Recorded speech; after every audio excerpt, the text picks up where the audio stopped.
The vast expanse of the Ukrainian summer landscape lay before them, a quilt of golden fields and whispering forests, where every rustle might have been the enemy creeping closer.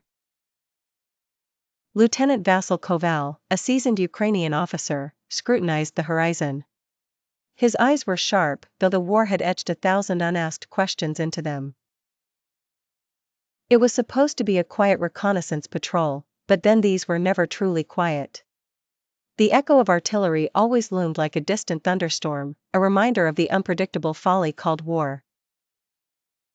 Koval had already survived countless encounters, his instincts honed by years of conflict.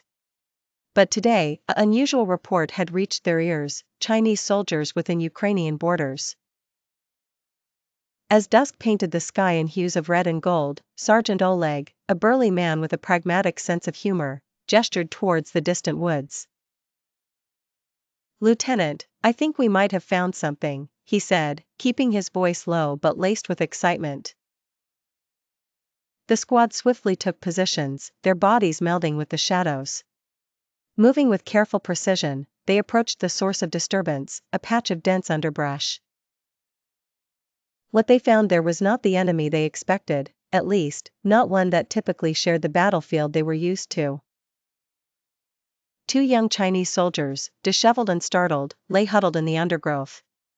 They were armed but seemed more lost than dangerous in that moment.